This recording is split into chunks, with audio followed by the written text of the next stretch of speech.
રાજકોટના ગેંગવોરના આરોપીઓનું રીકન્સ્ટ્રક્શન કરવામાં આવ્યું। આરોપીઓને ઘટના સ્થળે લઈ જઈ રીકન્સ્ટ્રક્શન કરાયું।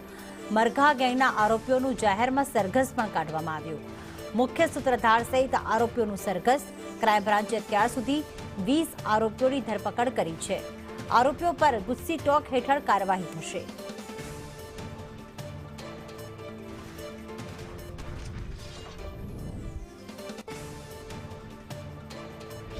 રાજકોટના મંગળા રોડ ઉપર ફાયરિંગની ઘટનાની અંદર એક પછી એક આરોપીઓ છે તે એસઓજીના હાથની અંદર ઝડપાઈ રહ્યા છે। અત્યાર સુધી કુલ 17 જેટલા આરોપીઓ છે તેની સામે નામજોગ ફરિયાદ કરવામાં આવી છે। અત્યારે આપ જે દ્રશ્યો જોઈ રહ્યા છો એ મંગળા રોડ ઉપર 2 આરોપીઓ છે તેમને રિકન્સ્ટ્રક્શન માટે એસઓજી પોલીસ અહીંયા લઈને આવી છે।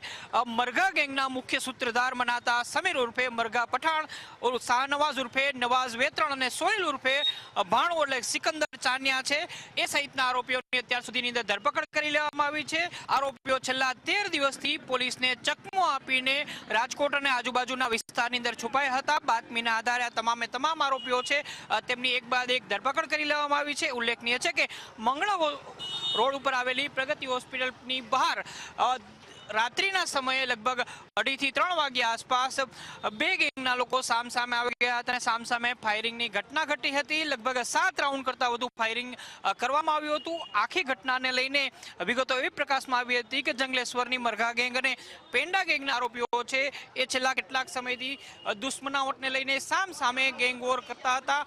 મકર સંક્રાંતિની રાત હોય કે પછી 15 ઓગસ્ટની રાત હોય, તમામે તમામ આરોપીઓ છે એ સામસામે ફાયરિંગની ઘટનાને અંજામ આપતા રહ્યા છે। હવે અત્યાર સુધીની અંદર 17 જેટલા આરોપીઓ છે તેના નામજોગ ફરિયાદ થઈ ચૂકી છે। 13 દિવસ સુધી છુપાયેલા મરઘા ગેંગના જે 3 સદસ્યો છે તેમની ધરપકડ એસઓજી દ્વારા કરી લેવામાં આવી છે। હાલ આ તમામે તમામ છે એમને અહીંયા કન્સ્ટ્રક્શન માટે લાવવામાં આવ્યા છે।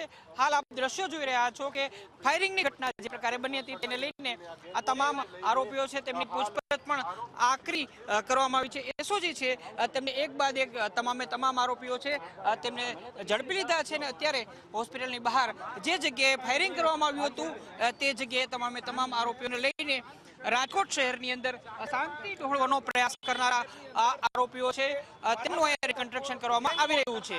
કેમેરામેન વિપુલ બોરીચા સાથે મયુર સોની, સંદેશ ન્યૂઝ, રાજકોટ।